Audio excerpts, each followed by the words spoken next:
من أول يوم اتولدت فيه يان كان عندها قدرة غريبة، كانت بتشوف الخطوط الحمراء اللي بتربط الناس اللي كان بينهم علاقات قريبة. وهي صغيرة ما كانتش فاهمة يعني ايه الخطوط دي، بس كانت عارفة انها الوحيدة اللي بتشوفها. ومع الوقت وهي بتكبر يان بدأت تفهم معنى الخطوط وبدأت ترسم رسومات تشرح اللي بتشوف. وفي يوم من الأيام ومن خلال رسوماتها أمها اكتشفت ان أبوها بيخونها مع خالتها، وساعتها قررت تهاجمه بالسكينة. وبعد ما فقدت أبوها يعني اكتشفت إن الموهبة بتاعتها دي مش هبة، دي لعنة. ومن ساعتها قررت تعزل نفسها عن الناس علشان ما تسببش أي أذى لأي حد. وبعد ما كبرت وبقت شابة كانت مكتئبة جدا وقررت تنهي حياتها، لكن مهما حاولت وبأي طريقة ما قدرتش تنفذ خطتها. الظاهر إن يان مش بس بتشوف الخطوط الحمراء، دي كمان خالدة يعني مش بتموت. وبما إنها مضطرة تعيش باللعنة دي قررت إنها تكرس حياتها علشان تكتشف ليه الخطوط دي ظهرت أصلا. والفضول اللي عندها تعرف مين اللي خلق الخطوط دي وهل في حد غيرها بيشوفها. وفي يوم يان جات لها زيارة من واحدة ست ساكنة في العمارة اللي قدامها، بس يان قررت ما تفتحش الباب. الست فضلت ترن على الجرس كذا مرة، ولما محدش رد مشيت، لكن سابت كيس فاكهة هدية لجارتها يان اللي بقالها سنين بتعيش على خوخ معلب. فرحت جدا وهي بتاكل فاكهة طازة لأول مرة من سنين، وساعتها حست قد ايه كانت محرومة من متعة بسيطة زي دي لمجرد انها قررت تحبس نفسها. وفي نفس اليوم سون كانت طالعة السلم للسطح في المدرسة واتفاجئت ان في مجموعة بنات هجموا عليها، لكن بدل ما هي تساعدها راحت زقتها برجليها، وبعدين شدت سون من شعرها وهددتها انها هترميها من فوق السطح لو راحت واشتكت للمديرين ان في بنات بيضايقوها. وفي الوقت ده كان عم هي اللي شغال ضابط بيحقق في قضية واحدة ست عندها 29 سنة لقوها مقتولة في اوضتها. وبالليل يعني اكتشفت ان جارتها سابت لها فاكهة تاني قدام الباب، واثناء ما كانت بتقرا الورقة اللي سون سابتها معاهم سمعت عن الجريمة دي في الاخبار. المذيع قال ان الضحية اتوجدت وعليها علامات في رقبتها وفي شقتها، والشرطة قالت ان في علامات واضحة لاقتحام. وأثناء ما يان كانت بتتفرج على التلفزيون شافت راكب موتوسيكل بيقرب من العمارة، ولاحظت إن في خط أحمر واحد بس على راسه. وبعدها بكام ساعة سمعت صوت الموتوسيكل تاني، ولما بصت من الشباك شافت نفس الراجل ده وهو بيقتحم العمارة اللي سون ساكنة فيه. قلقت عليها جدا فاتصلت بالشرطة علشان تبلغ عن الاقتحام، لكن بعد شوية اكتشفت إن سون هي الشخص اللي راكب ده متوصل بيه الخط الأحمر. وأول ما يان شافتهم بيحضنوا بعض سون اتفاجئت وقفلت المكالمة وهي تايهة ومتلخبطة في أفكارها. تاني يوم بعد ليلة شغل طويلة هان رجع البيت ولقى إن بنت أخوه ما راحتش المدرسة. ولما شاف البنت المصابة هان اللي هو محقق اكتشف إنها اتعرضت لهجوم، بس سون رفضت تقول أي تفاصيل عن اللي حصل. ولما خرج هان للبلكونة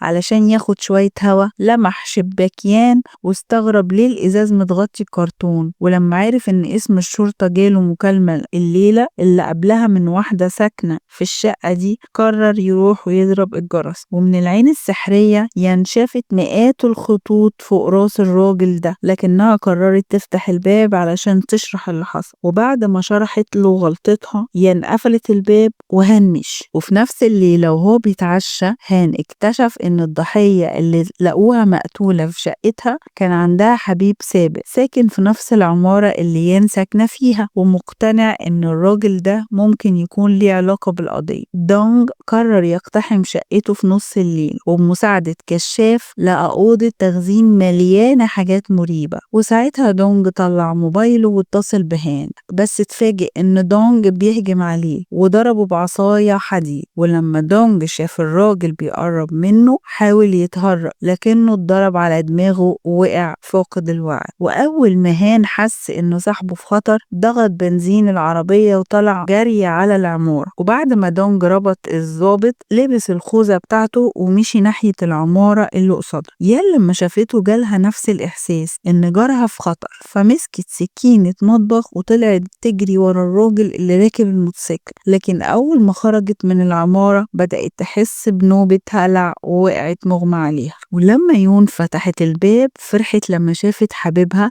لكن بسرعة لاحظت إن ملامحه متغيرة، وفجأة مسكها من رقبتها، وفجأة يان ظهرت لكنها كانت متجمدة من الرعب ومش قادرة تتحرك. وساعتها المجرم أخد السكينة من إيدها وهاجم البنت. يون لما شافت جارتها اتصابت ضربت المجرم وحاولت تساعد يان، لكن دونج هجم عليها تاني. في اللحظة دي هان ركن عربيته جنب العمارة ودخل شقة يان بعد ما شاف الباب مفتوح، وبص من الشباك وطلع المسدس علشان يضرب النار على الراجل. وقبل ما دونج يهجم على يان تاني، هان ضغط الزناد وضربه. وثواني قبل ما دونج يموت شاف الخط الأحمر اللي فوق راسه بيختفي وبدأ يبتسم. وبعد دقايق الإسعاف وصلت ويون اتنقلت للمستشفى. وبعد ما أنقذ صاحبه، دونج راح يكلم يان ورجع لها النضارة الشمس اللي كانت بتاعتها. وفجأة سون ظهرت، والمحقق هان اكتشف إن يان وبنت أخوه يعرفوا بعض. على حسب كلام سون هم كمان زمايل في المدرسة الابتدائي، لحد ما يان اتثابت من أمها بعد فترة قصيرة من وفاة أبوها. وبعد ما استخدمت موهبتها علشان تنقذ حياة حد، يان بدأت تبص للخطوط الحمراء بشكل مختلف وقررت تتقبل مصيرها. وبعدها بساعات والشمس على وشها تطلع يان وصل لها رسالة من رقم مش معروف، واكتشفت إن في شخص تاني عنده نفس القدرة. تاني يوم أول ما وصلت المدرسة، سون اكتشفت إن هي فتحت الخزنة بتاعتها ولقت الجواب اللي كانت استلمته. وأول ما اتفضحت قدام الفصل كله، سون هجمت على هي وعلشان تاخد منها الجواب، لكن هي زقتها وبدأت تضربها. ولما المدرسة دخلت الفصل وشافت الاتنين بيتخانقوا، وقفت مع سون وسمحت لها تروح بدري. وفي الوقت اللي كان فيه هان بيحقق في شقة دونج علشان يعرف هو ليه هاجم حبيبته، لقى أوضة التخزين اللي كان مخبي فيها الحاجات المريبة، ولاحظ إن الحيطان كلها متغطية برسومات الخطوط الحمراء. ولما هان رجع البيت، سون لبست النضارة اللي لقيتها في المدرسة وبدأت تشوف سلك فوق راسها. ولما بصت على عمها وهي لابسة النضارة، شافت نقاط الخطوط وصرخت من اليأس. ومن كتر المفاجأة، سون نزلت تتمشى في الشارع وهي بتبص للناس وبتحاول تفهم معنى الخطوط الحمراء اللي شايفاها. وأثناء الملاحظة دي سون لاحظت إن في خطوط متوصلة ببعضها، بدأت تتساءل إيه العلاقة اللي بين الناس دي. وبعد كام ساعة البنت الصغيرة بدأت تفهم معنى الخطوط دي، ورجعت المدرسة وهي واثقة من نفسها. وأول ما وصلت اكتشفت إن المدرسة بتاعتها من القليلين في المدرسة اللي ما عندهمش أي علاقة متوصلة. وفي نفس الوقت اكتشفت إن هي عندها عدد لا نهائي من الخطوط الحمراء متوصلة على رأسها حتى مع المدرسين. وفي اليوم ده المدرسة جورجين قدمت طالبة جديدة للفصل اسمها يان، وهي فورا بدأت تسخر منها. ومن كتر ما هان بقى قلقان من تصرفات بنت أخوه الفترة الأخيرة، قرر يروح المدرسة اللي بتدرس فيها ويكلم المدرسة. وبعد ما جمع شوية معلومات عنها، المحقق سأل جورجين لو كانت تعرف حد اسمه دونج، لأنه كان مدرس رياضيات في المدرسة لحد السنة اللي فاتت. ولما عرفت إن زميلها القديم طلع مجرم، ميس جورجين اتفاجئت، ولما سألها قالت إن دونج ما كانش يحب يلبس النضارة. وفوق السطح لما سون اتهاجمت تاني من هي وشلتها، كانت هتستخدم الورقة الأخيرة اللي عندها، بس يان وصلت في اللحظة دي وقطعت اللي كان هيحصل. وفي محاولة منها إنها تدافع عن زميلتها يان، دخلت في مواجهة مباشرة مع هي وهددتها إنها هترمي نفسها من فوق السطح معاها لو ما وعدتهاش إنها تسيبهم في حالهم. وبعد ما كانت هتضيع حياتها، هي قررت تمشي. وسون قالت ليان ما تدخلش في مشاكلها تاني. وفي الليلة دي سون بتقرر تراقب هي علشان تحاول تجمع دليل على علاقتها بالمدرب. وفعلا قدرت تصورهم وهم داخلين اوتيل مع بعض. ولما هي استلمت الصورة قالت ان لو الصورة دي اتسربت، المدرس بس هو اللي هيتعاقب لان البنت لسه قاصر. وبعد ما قرت الرسالة، سون بدأت تفكر في خطة تانية، وبعتت الصورة للمدرس على طول وطلبت منه 20 مليون وون كاش. سون كانت ناوية تستخدم الفلوس دي علشان تنتقل لمدينة تانية، لأنها مش عايزة تعيش مع عمتها تاني ولا حتى تكمل في نفس المدرسة. ولما راحت معاها الحمام ين لاحظت إن صاحبتها لابسة نضارة جديدة، وفهمت على طول إنها بتشوف الخطوط الحمراء من خلالها. ومن كتر المفاجأة سون سألت شوية أسئلة عشان تتأكد إن يان هي كمان بتشوف الخطوط، واعترفت إنها لقت النضارة دي بالصدفة في المدرسة. وعلى حسب كلام يان، دونج كان لابس النضارة دي وقت ما مات، وده معناه إن النضارة ممكن تكون خطيرة، بس رغم التحذير ده سون قررت تستمر في استغلال قدرتها الجديدة، لأنها شايفة إنها دي فرصتها الوحيدة للانتقام من الناس اللي كانوا بيضطهدوها. وفي نفس الليلة سون كانت في بيت حبيبها لما جالها رسالة من المدرس قال لها تقابله فوق سطح المدرسة الساعة 12 بالليل عشان تلم الفلوس. لكن اللي سون ما كانتش تعرفه إن هي كانت مستخبية في واحدة من حمامات المدرسة، وسمعت كل الكلام اللي بينها وبين يان عن الخطوط الحمراء. يعني هي دلوقتي عارفة سر النضارة، وعشان كده هي تبعت سون لحد صالة الألعاب. وفي الوقت اللي سون كانت بتتصور مع حبيبها هي سرقت النضارة من الشنطة بتاعتها. ولما سون اكتشفت النضارة اختفت، دخلت في حالة يأس ورجعت تدور عليها، بس ما قدرتش تلاقيها في أي مكان. ومن كتر الغضب اتصلت بيان واتهمتها انها سرقت النضارة، بس رغم كده قررت تروح المدرسة عشان تقابل المدرس. لكن لما وصلت سون اكتشفت انه كذب عليها بخصوص الفلوس، وانه استدرجها علشان يقنعها تسكت عن علاقته، وقال لها لو الصورة انتشرت مش بس هيخسر شغله، ده كمان مراته وعياله هيسيبوه. بس سون اصرت على طلبها وفضلت مصممة تاخد 20 مليون وون. واثناء الكلام الراجل جاله رسالة من مراته واكتشف إنها استلمت الصورة بالفعل. ومن كتر الغضب دفش سون من على الجرف معتقد إنها هي السبب في خراب بيته. وفي اللحظة اللي يان وصلت فيها المدرسة تدور على صاحبتها، شافتها وهي بتقع على الأرض، واكتشفت إن سون حصل لها حادث خطير، والصدمة خلتها تتصل بالإسعاف على طول، وفضلت معاها لحد ما وصلت المستشفى. لكن الدكاترة ما قدروش ينقذوها. ولما هان عرف إن بنت أخوه في المستشفى اتكسر من جواه، وافتكر إنها حاولت تنتحر علشان تخلص من كل حاجة. بس يان طمنته وقالت له إن سون دفعت من حد تاني. تاني يوم وأول ما كيم وصل المدرسة سألوه عن ميعاد الفرح، فبلغهم إن الخطوبة اتفسخت. ودلوقتي بعد ما انفصل عن حبيبته كيم راح يسكن مع أخته، وجاب أرنب كهدية لبنت أخته. الراجل قال إنه هيقعد أسبوع بس علشان ناوي يسافر كندا خلال كام يوم. وفي اليوم ده ولما يان وصلت المدرسة طلعت فوق السطح، وهناك قابلت يونج جين. ورغم إن علاقتها بيان مش قريبة،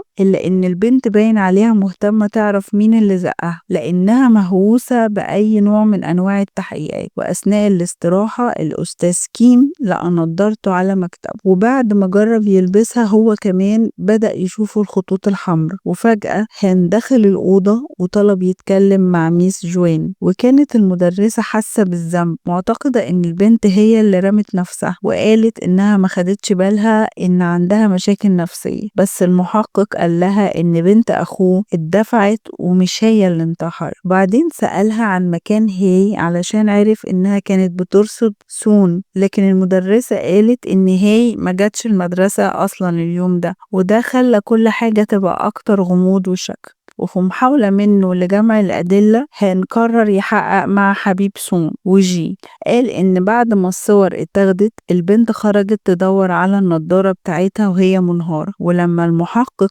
راجع تسجيلات الكاميرا في المحل شاف اللحظة اللي هي فيها خدت شنطة بنت أخوه وسرقت النضارة اللي كانت جواها. وبعد كده أثناء العشاء كيم لبس النضارة الجديدة ولاحظ إن جوز أخته عنده شعر أحمر كتير فوق راسه. وبعد كده يونج وجوز أخته خرجوا يتمشوا ويتكلموا، وكيم اكتشف إنه هو على علاقة بواحدة ساكنة في نفس العمارة. ولما كانوا راجعين الشقة كيم ضغط زرار الدور الرابع في الأسانسير، وأول ما الباب فتح الخيط الأحمر أشار على شقة الست اللي يونج على علاقة بيها. وساعتها حاول يخرج من الأسانسير بس اتسحب تاني للدور العاشر. تاني يوم ولما رجع البيت مع أخته وبنتها كيم لقى صندوق مبعوث ساكن شقة 4001 وقرر ينزل يسلمه بنفسه علشان يعرف مين هي الست اللي جوز أخته على علاقة بيها. وبعد كام يوم صورة هاي مع المدرس انتشرت في المدرسة كلها، والطلبة والمدرسين اتصدموا من الخبر. وبعد ما خسر أهم حاجات في حياته، الأستاذ سيانج جين اتكسر من جواه بالإحساس بالذنب والعار، فقرر يحط نهاية لكل حاجة. وبعد ما زار مكان الجريمة،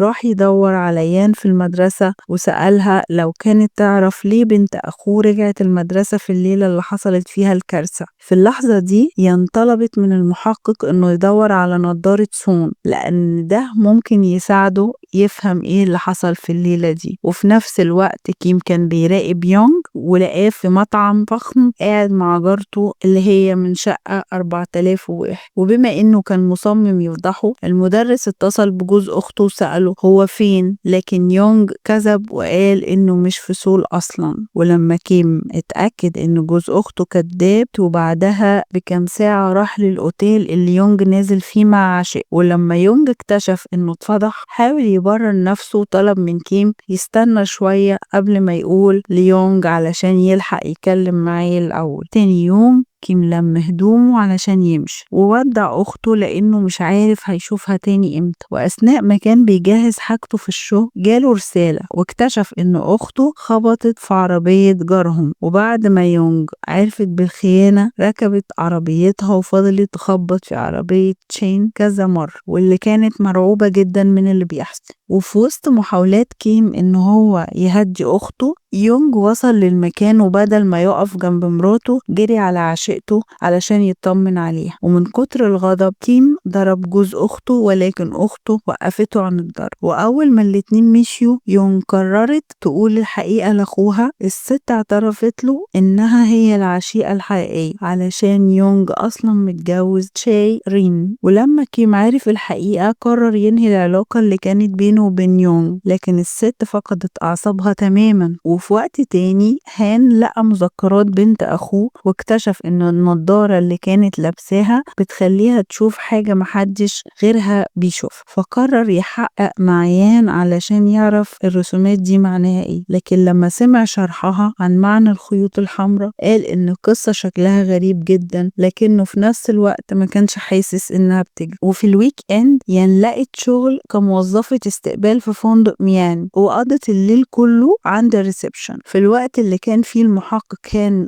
ودونغ بيجمعوا كل المعلومات اللي وصلوا لها لحد دلوقتي علشان يحاولوا يكتشفوا مين اللي زق سون من فوق السطح. ومن خلال توصيل صور كل الناس اللي ليهم علاقة بالقضية في لوحة واحدة، وصلوا لاستنتاج ان المدرس سيانج جين هو اللي حط نهاية لكل حاجة بسبب احساسه بالذنب من انه زق البنت. وفي يوم الحد ينظرها 2 من اصحابه في المدرسة، وقرروا يقعدوا معاها في الشغل. ولما شافت واحدة من الزباين، خدت المفتاح وطلعت على اوضتها. كيون جين عرفتها وقالت انها شغالة في الادارة المدرسية. وبعد كام ساعة قضتهم لوحدها في اوضتها، ميونغ رجعت بيتها وقعدت تتفرج على المدينة بالنضارة علشان تشوف ملايين الخطوط الحمراء طايرة في السماء. ولما يان رجعت البيت، فتحت التلفزيون واكتشفت ان في ضحية جديدة اتصفت الليلة اللي فاتت، والجاني اتقبض عليه قريب من مكان الحادث، واعترف بكل اللي عمله وهو بيبكي. ولما يان شافت صورة المجرم، لاحظت انه لابس نضارة شبه نضارة هون، وساعتها فهمت في نضارات تانية بتدي اللي بيلبسها القدرة على رؤية الخيوط الحمراء. ويوم الاثنين بعد نهاية الحصة، بين قرب من يان ودعاها تزور مدرسة السباحة بتاعه. كان فاكر انها قالت قبل كده انها بتحب الاماكن الفاضية، فاستغل الفرصة عشان يقضي شوية وقت لوحده معاه. ومن اول لحظة شاف فيها يان، وبين ابتدى يهتم بيها.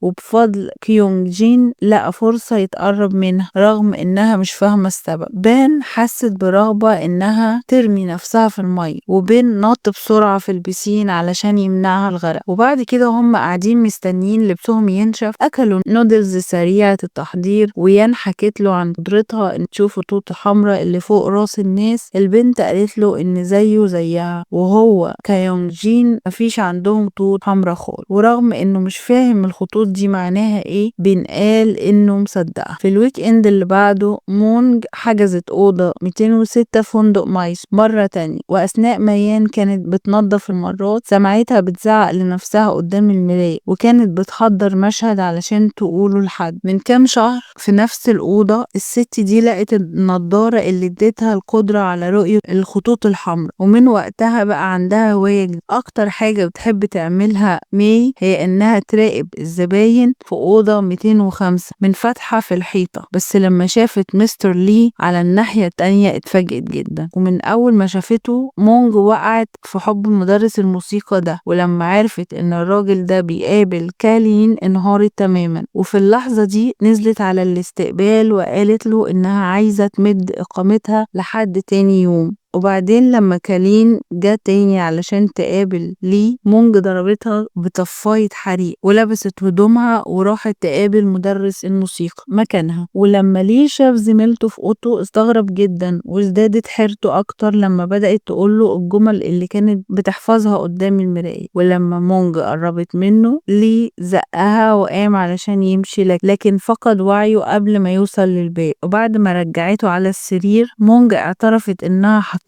له منوم في المية وهي مستنية يصحى، بس في اللحظة دي لاحظت ان في بقعة دم بدأت تنتشر على المخدة، وساعتها اتفزعت علشان اخر حاجة كانت عايزاها هي انها تقتل الراجل اللي كانت بتحبه في السر كل الفترة دي. ولما الخيط الاحمر اختفى مونج حست بالذنب وبدأت تضرب نفسها بدباسة اكتر من مرة. وبعد كام ساعة كالين قدرت تخرج من اوضتها ولقت يان اللي ساعدتها تفك نفسها من الرباط. بعد كده دخلت يان أوضة 205 وشافت جثة البروفيسور لي. ولما هان وصل لمكان الحادث لقى جثة مايونج وابتدى يدور على النضارة بتاعتها في كل ركن في الأوضة لكن ما قدرش إنه يلاقي. ولما كان بيتكلم مع المحقق يان قالت له إن مايونج كانت دايما لابسة نضارة وهي في الشغل، وكشفت له إن النضارة دي بتلعب بعقل اللي يلبس. وعلى حسب كلامها مونج كان عندها خيط أحمر واحد ومش متوصل بريه، يعني من المستحيل تعرف ايه اللي خلاها تهاجم. ولما الليل جه كل الضباط مشيوا المحقق هان رجع الفندق وقرر يفضي البانيو اللي كانت جثة ماي. ولما عمل كده لقى النضارة اللي الست كانت لابساها ولبسها على وشه، ووقتها بص في المراية وشاف بنفسه الخيوط الحمراء اللي يان كانت بتحكي عليها. فايه رأيكم في المسلسل ده؟ اكتبولنا في الكومنتات تحت، ولو عجبكم الفيديو ما تنسوش تعملوا لايك وسبسكرايب علشان تشوفوا ملخصات رسالات أكتر. أشوفكم الحلقة الجاية.